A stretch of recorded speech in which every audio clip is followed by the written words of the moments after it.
திராவிட model அரசின் தமிழக முதல்வர் அவர்கள் மத்திய அரசை எதிர்த்து ஏதாவது பேசணும் அப்படின்னா அவர் முதலில் சொல்லக்கூடிய வார்த்தையாக இருப்பது, இந்தியாவுக்கே வழிகாட்டியாக இருக்கக்கூடிய மாநிலம் தமிழகம். எந்த துறையை எடுத்தாலும் அதில் முதலாவதாக நீங்க கொடுக்கக்கூடிய இண்டெக்ஸ்லேயே முதலாவதாக இருக்கக்கூடிய மாநிலம் தமிழகம் அப்படிதான் அவர் சொல்லிக்கிட்டு இருக்காரு. செய்தி என்ன இப்போ அப்படின்னா, group TNPSC Tamil Nadu public service commission அவர்கள் நடத்தக்கூடிய அந்த தேர்வின் குரூப் 2க்கான தேர்வு சென்னையில நடந்துட்டு இருக்கும் போதே அதுல தேர்வு ரத்து செய்யப்படுகிறது அப்படின்னு ஒரு அறிக்கை வந்திருக்கு. ஏன் அப்படின்னா நிர்வாக குளறுபடியால் அப்படின்னு சொல்லியிருக்காங்க. அதை எழுதினவங்க பல பேர் தன்னோட ஆதங்கத்தை பதிவு பண்ணியிருக்காங்க. பல வருட உழைப்பு, அது ஈஸியாலாம் அப்படி அந்த வேலை கிடைச்சிடாது அப்படிங்கிறது எல்லாருக்குமே தெரிந்ததுதான். செய்தி எப்படி பாக்குறீங்க? அதாவது இந்த தமிழகத்திலேயே நிர்வாக குளறுபடியோடு ஆட்சி செய்யக்கூடிய திராவிட மாடல்ல எல்லாமே குளறுபடியாக தான் இருக்கும். முதல் கோணல் முற்றும் கோணல் அப்படிங்கிறது மாதிரி திராவிட மாடலுடைய அரசாங்கம் ஒவ்வொரு துறையிலையும் எப்படி சொதப்புது அப்படின்னு. ஆனால் அதை மேக்கரிக்கிறதுக்கு என்னென்னமோ இவங்க அந்த பூ கட்டுறது, கம்பி கட்டுற கதை, சுற்றி ஒரு ஜிக்னா வேலைகள், இதெல்லாம் ஃபோட்டோஷூட். ரொம்ப முக்கியமான ஏதாவது இஷ்யூ வந்ததுன்னா திடீர்னு பைக்கு. இன்னைக்கு பார்த்தீங்கன்னா காரு, டாட்டாவுடைய குழுமத்துடைய ஒரு முக்கியமான கார் அந்த தொழிற்சாலை வரப்போதான். அதுக்கு அவர் என்ன சொல்கிறாருன்னா, நம்ம மற்ற மாநிலங்களுடன் போட்டி போடுவதுங்கிறத நம்ம எப்பயோ கிராஸ் பண்ணியாச்சு. நான் காருங்கிறதுனால கிராஸ் பண்ணுறத அவர் சொல்கிறாரு, டைமிங்கோட சொல்கிறாரு, ரைமிங்காக சொல்கிறார். இப்போ நம்ம வெளிநாடுகளோட தான் போட்டி போட்டுக்கிட்டு இருக்கோம் அப்படின்னு. இந்த டேஷை அந்த அம்மா நிர்மலா சீதாராமன் அவர்கள் இவங்களை தோலுரிக்கிறது மாதிரி பாராளுமன்றத்தில். ஏன்னா இவங்க ஒரு விஷயத்த நேரேட் பண்ணுறாங்கன்னா அதை எல்லாருமே அதை பற்றியே பேசணும் அப்படிங்கிறது தான் திமுகவுக்கு கொடுக்கப்பட்ட வேலை. இப்போ இவர் இந்த மற்ற மாநிலங்களோடு இல்லை மற்ற நாடுகளோடு தான் நாங்கள் போட்டி போடுறோங்கிற ஒரு நேரேட்டிவை எல்லா தளத்திலையும், அது பொய்ன்னு உங்களுக்கு தெரிஞ்சால் கூட வாய்க்குசாமல் நீங்கள் பேசுங்க அப்படிங்கிறது தான். சரி, இதை நம்ம பேசுனா நமக்கும் ஒரு கிரெடிட் பாயிண்ட் வரும் அப்படின்னு நினச்சிட்டு நேருடைய பையன் அருண் நேரு அவர் பாராளுமன்றத்தில், நாங்கள் இப்போல்லாம் மற்ற மாநிலத்தோட ஊபி, மாப்பி, குஜராத், ராஜஸ்தான் உங்களெல்லாம் நாங்கள் போட்டி போடுறதில்ல madam, only Sweden, Spain, Germany, France, Australia, சைனாவை மட்டும் விட்டு வச்சுருக்காங்க, பாக்கி எல்லாரோடையும் நாங்கள் போட்டி போட்டுக்கிட்டு இருக்கோன்னே நீ எந்த லட்சணத்தில் போட்டி போடுற அப்படின்னா அந்த அம்மா உடனே லிஸ்ட்டை நேற்று எடுத்து வச்சு வரிக்கு வரி, நம்ம ஸ்ரீ டிவிலேயே கூட அதை காணொலியாக போட்டிருக்கோம். கிட்டத்தட்ட 29 நிமிட வீடியோ. சில ப்ராஜெக்ட் இவங்க ஆட்சிக்கு வர்றதுக்கு முன்னாலே வந்திருக்கு, அது இப்போ அதற்கான பெனிஃபிட்டை கொடுக்குது, அதுக்கான அப்பொழுது விதை தூவப்பட்டது, அதற்கான பலன் இப்போ வந்துட்டு இருக்கிறதுங்கிறது. இந்த ப்ராஜெக்ட்ஸுக்கெல்லாம் மத்திய அரசாங்கம் எவ்வளவு உதவி செய்திருக்கிறது அப்படிங்கிறதெல்லாம் அவங்க புள்ளி விவரத்தோடு சொல்லியிருக்காங்க. ஆகவே அவர் இன்னைக்கு சொல்ற இந்த பில்டப்பும் கூட நேற்று அவங்கள பாராளுமன்ற உரையிலே தகர்த்துட்டாங்க. அது ஒரு பக்கம். டு த பாயிண்ட், இந்த டிஎன்பிஎஸ்சிங்கிறது இதுக்கு முன்னால டிஎன்பிஎஸ்சி பல எக்ஸாமுக்கு வருடக்கணக்கில் எல்லாம் ரிசல்ட்டே கொடுக்காம இருந்திருக்காங்க. இப்போ நீங்கள் நிர்வாக குளறுபடியால் இந்த தேர்வு ரத்தாயிருக்கிறது. இப்போ இன்னைக்கு மன்னிப்பு கடிதாசி மாதிரி கொடுத்துருக்காங்க, திரும்ப டேட் அனௌன்ஸ் பண்ணியிருக்காங்க. என்னன்னா ஞாயிற்றுக்கிழமை 13/3/2026 தொகுதி 2 அது நடக்குது. அப்புறம் 15/3 அதுல இந்த ஞாயிற்றுக்கிழமை தொகுதி 2 அது தமிழ் மொழிக்கான தேர்வு அதுவும் நடக்குது. இது ஆல் டிக்கெட் உடனே வாங்கிக்கோங்க அப்படி இப்படின்லாம் சம்மந்தப்பட்ட இமெயிலில் நாங்கள் எல்லாம் அனுப்பிச்சிருக்கிறோம், ஓடிபி வரும், அதெல்லாம் வச்சு டவுன்லோட்லாம் பண்ணிக்கன்னு ரொம்ப வேகமாக போட்டிருக்காங்க. இதை ஏன் முதல்ல செய்யலை அப்படிங்கிறது பல பேருக்கு தப்பான ஹால் டிக்கெட், அதாவது தேர்வு நடக்க இடமே கூட தவறாக எல்லாம் சொல்லியிருக்காங்கங்கிற அந்த இஷ்யூலாம் போன எக்ஸாமில் நடந்ததுங்கிறது ஒரு இஷ்யூ. பலமுறை டிஎன்பிஎஸ்சி நான் ஏற்கனவே சொன்ன மாதிரி எக்ஸாம் நடந்து 1 வருடங்கள் 8 மாதங்கள்லாம் ரிசல்ட்டே வராமல், அந்த ரிசல்ட்டே வராமல் இருக்கிறதுக்கு அது என்ன டெக்னிக்கல் ஃபால்ட்டா நிர்வாக குளறுபடியா என்னன்னு சொல்லணும்ல. இப்போ இனிமேல்லாம் வராதுன்னு சொன்னாங்க. அதில் இப்போ இன்னொன்று என்ன சொன்னதுன்னா, ஆயிரக்கணக்கான பேர், 1 லட்சம் பேர், 2 லட்சம் பேருக்கெல்லாம் வேலை கொடுப்பான்னாங்க. இப்போ இதில் எத்தனை பேருக்கு, எத்தனை போஸ்டிங்க்கு இந்த எக்ஸாமு? 90,000 சுச்சமாக ஏதோ ஒரு அளவுக்கு தானே. இப்போ இவங்க கேட்குறாங்க 2 கோடி பேருக்கு மோடி வேலை கொடுப்பார் என்று சொன்னார்களே, இப்போ நீங்கள் எவ்வளோ லட்சம் பேருக்கு கொடுப்பேன், நீங்கள் இப்போ எவ்வளோ வேக்கன்சிக்கு நீங்கள் எக்ஸாம் நடத்துவீங்க, அந்த எக்ஸாமை வந்து ஒழுங்காக நடத்தலை அப்படின்னு.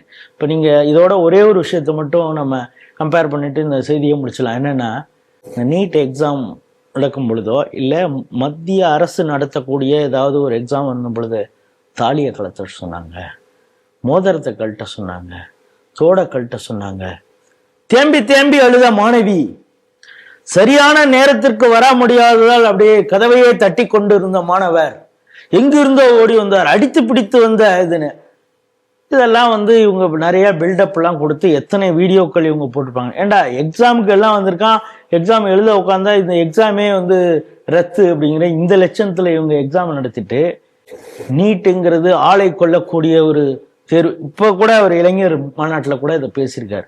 அதாவது தன்னால் நீட்டை வந்து ரத்து செய்ய முடியாது அப்படின்னு தெரிந்தும் கூட இதற்கு எதிராக மீண்டும் நம்ம போராடுவோம் அப்படின்னு கூப்பிடுறாருன்னா, அதனாலதான் யாரோ ஒரு நபர் பதிவு போட்டிருந்தாங்க. எந்த அளவுக்கு இவங்க ஓட்டளிக்கக்கூடியவர்களையும் இந்த மாணவர்களையும் ஒண்ணுமே தெரியாதவன் அடிமுட்டால், நம்ம என்ன சொன்னாலும் இவன் நம்புவான் அப்படின்னு. இப்ப துரைமுருகனே கிண்டலா சொன்னார்ல, உனக்கு 1000, மாத்தாளுக்கு 1000, பிள்ளைங்களுக்கு 1000, கிட்டத்தட்ட ஒரு 3000 4000, எலெக்ஷன் வந்தா அப்படின்னு ஒரு சிரிக்கிறார்ல. இது கோட்டு சரவணன் சிரிப்பாவும் எடுத்துக்கலாம், துரைமுருகன் சிரிப்பாவும் எடுத்துக்கலாம். இதுக்காகலாம் நீ ஓட்டு பொண்ணுங்கிறதுக்காக தான் இதெல்லாம் காசு கொடுக்குறோம் அப்படின்னு. ஸோ இந்த காசுனால நம்ம எல்லாத்தையும் விலை கொடுத்து வாங்கிடலாம். அவனுடைய வாழ்க்கையே இப்போ கேள்விக்கிறேன். இப்போ இவங்க சொன்னா இத்தனை ஆண்டு காலம் 12 வருடங்கள் படித்து விட்டார்கள், மீண்டும் ஒரு தேர்வா அப்படின்னு இந்த சூர்யாகிரியாலாம் பல பேர் கேட்டாங்கல்ல. ஏன்னா இப்போ எக்ஸாம் இன்னைக்குன்னு ஒருத்தன் படிச்சுட்டு எல்லாம் ரெடி ஆகி 6 மாசமோ 8 மாசமோ ப்ரிப்பேர் பண்ணிட்டு, அதான் ஒரு பொண்ணை சொல்லுது, நாங்கள் இதே பொழப்பா உட்காந்து நாங்கள் படிச்சுக்கிட்டு இருந்தோங்க, எந்த ஒரு ஆக்டிவிட்டியும் ஒரு கரிக்குலர் எக்ஸ்ட்ரா கரிக்குலர் இல்லாமல், சினிமாவுக்கு போகிறது, எங்கே போகிறது, பீச்சுக்கு போகிறதுலாம் இல்லாமல் படிப்பு படிப்பு ஏன்னா வேலை கிடைக்கணுங்கிறதுக்காக 6 மாதம் அப்படி வேலை பார்த்தோம். இப்போ திடீர்னு பார்த்தா இந்த எக்ஸாமே செல்லுபடி ஆகாதுங்கிறாங்க, அதையே ரத்து பண்ணிட்டாங்க அப்படின்னு சொல்லும் பொழுது, இப்போ இதை கேள்விக்குறி ஆகும் பொழுது இது எவனாவது ஒத்தாள் ட்வீட் போட்டிருக்கானா? ஏன்னா வெல்லும் தமிழ் பெண்கள், இந்த மாணவர்களுக்கு லேப்டாப் கொடுக்கறது, இதுக்கெல்லாம் சினிமாக்காரன் வந்து ப்ரொமோட்டுக்கு யூஸ் பண்றீங்களே, அந்த எக்ஸாமுக்கு இது மாதிரி வந்து தன் வாழ்க்கையை அடுத்த எக்ஸாம்ல அவன் எப்படி போய் பார்ட்டிசிபேட் பண்ணுவானா பண்ண மாட்டானாங்கிற ஒரு இது இருக்கு. ஏன்னா அடுத்தது நீங்க எப்படி நடத்த போறீங்கன்னு அவனுக்கு தெரியாதுல்ல. மேபி இந்த எக்ஸாம்ல அவனுக்கு ரொம்ப ஈஸியான கேள்வி வந்திருக்கலாம், அடுத்த முறை இன்னும் கடினமாக வந்திருக்கலாம். அப்படிங்கிறப்ப நான் இந்த இதுல அழகா பாஸ் பண்ணியிருப்பேன் அப்படின்னு நினைக்கிறவனுக்கு அடுத்த முறை எப்படி வரும்னு தெரியாது. இப்ப இதற்காகலாம் யாராவது ஒரு சினிமாக்காரன் குரல் கொடுத்தானா அப்படிங்கிறதையும் அந்த இளைஞர்கள் கூர்ந்து கவனிப்பார்கள் அப்படின்னு நினைக்கிறேன். ஆகவே விளம்பரத்தின் மூலமாக அனைத்தையும் நாம் சாதித்து விடலாம், போட்டோஷூட் மூலம் அனைத்தையும் சாதித்து விடலாம் இந்த திமுக அரசு நினைக்குது. சாதாரண ஒரு டிஎன்பிசி குரூப் 4 எக்ஸாம், இது வந்து குரூப் 2 2A இதில் நடத்த 2 எக்ஸாமை கூட இவங்களால நடத்த முடியாத ஒரு கையாளாகாத அரசாக இருக்கிறது. அப்படிங்கிறது இந்த அரசு மீண்டும் வேண்டுமா அப்படின்னு சிந்திக்கக்கூடிய காலகட்டத்தில் இளைஞர்களும் ஃபர்ஸ்ட் டைம் ஓட்டர்ஸும் இருக்கிறாங்க. அவங்க இதையெல்லாம் அவதானித்து தான் ஓட்டு போடுவாங்கங்கிற நம்பிக்கை நமக்கு இருக்கு. இல்லை, இதில் ஒரே ஒரு கேள்வியோட அடிஷ்னலாக கேட்கணும்னு நினைக்கிறேன். இப்போ இது தேர்வாணையம் டிஎன்பிசின்னு தனி போர்டு தான் இருக்கு, இது இந்த மாதிரி தேர்வை நடத்திருக்காங்க. இது ஒரு புதுமையா ஒரு திட்டத்தை அறிமுகப்படுத்தியிருக்காங்க அப்படின்னா அதுக்கு சில ரெகுலேஷன் கொண்டு வரதுல சிரமங்கள் இருக்கும். இது காலமாக தமிழகத்தில் நடந்து வரக்கூடிய தேர்வு. இதுல வந்து நிர்வாக குளறுபடி அப்படிங்கிறதே ஒரு சந்தேகத்தை எழுப்புற மாதிரி இருக்கு.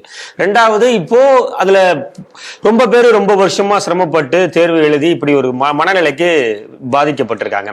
அவர்கள் எல்லாருமாக சேர்ந்து ஒரு பொதுநல வழக்காக வந்து கோர்ட்டுக்கு போறாங்க அப்படின்னா, இப்ப கோர்ட்ல வந்து நம்ம ஒரு அரசை எதிர்த்து இது போன்ற சாதாரண மனிதர்கள் வழக்கு தொடர்ந்து அவங்களால ஏதாவது நீதி பெற முடியுமா? நீதி பெற முடியுமாங்கிறது இந்த ஊர்ல இப்ப நீங்க ஒண்ணு சொல்றீங்க, இது இவ்வளவு நாள் நடந்துகிட்டு இருந்தது, இதுல எதுக்கு தப்பு நடக்குது அப்படின்னு தான் நீங்க கேட்குறீங்க. எனக்கு புரியுது. இப்ப இன்னும் 2 மாதங்கள்ல 65 நாள் அப்படின்னு சொல்றாங்க. 2 மாதத்துக்குள்ளார எலெக்ஷன் வந்துற போது அடுத்தது யார் ஆட்சிக்கு வருவான்னு தெரியல. இப்போ இவன் இந்த எக்ஸாம் எழுதிடுறான், பாஸும் பண்ணிடுறான். இப்போ ஏற்கனவே சில தேர்வுகள் எப்படி நடந்தது அப்படிங்கிறத பார்க்குறோம். KN நேரு அவங்களுடைய துறையிலெல்லாம் எப்படி தேர்வு செய்யப்பட்டார்கள்ங்கிறதெல்லாம் பல விஷயங்கள் வந்துட்டு இருக்கு. இவன் சல்லுசா காசு கொடுக்காம ஜாயின் பண்ணணும்னு நினைக்கிறானே இவனுக்கு எப்படி இருக்கும் அப்படின்னு கூட அந்த அரசு நினச்சிக்கலாம். அதனால் இந்த தேர்வு அவ்வளவு சீக்கிரம் சரியாக நடத்திடணுமா அப்படின்னு கூட யோசிச்சாங்களா இல்லைன்னு நமக்கு தெரில. எனக்கா இப்போ எல்லாத்தையும் கவனிங்கன்னா இன்னும் இது தேர்தல் காலங்கிறதுனால இவன்கிட்ட காசு கூட வாங்க முடியாது அப்படின்னு. வந்த உடனே ஆட்சிக்கு வந்த உடனே உனக்கு அப்பாயின்மெண்ட் கொடுக்கறது மாதிரியும் வந்த உடனே உன்கிட்ட காசு வாங்க முடியாது இப்படிங்கிற ஒரு சூழ்நிலை இருக்கிறதுனால பர்பஸ்ஃபுல்லாக இந்த தேர்வு இப்படி நடந்ததாங்கிறதுலாம் எனக்கு தெரியாது. ஏன்னா அவங்க டெக்னிக்கல் எரர்னு சொல்லிட்டாங்க. அந்த டெக்னிக்கல் எரரே நம்ம ஏற்றுப்போம். இது நீதிமன்றத்துக்கு போனால் அவங்களுக்கு பக்கம் சாதகமாக முடியுமா அப்படிங்கிறது தெரியல. சரி, அப்படி நீதிமன்றம் சொன்னாலே அதை அவங்க செஞ்சிட போகிறாங்களா அப்படிங்கிற கேள்வியும் இருக்குது.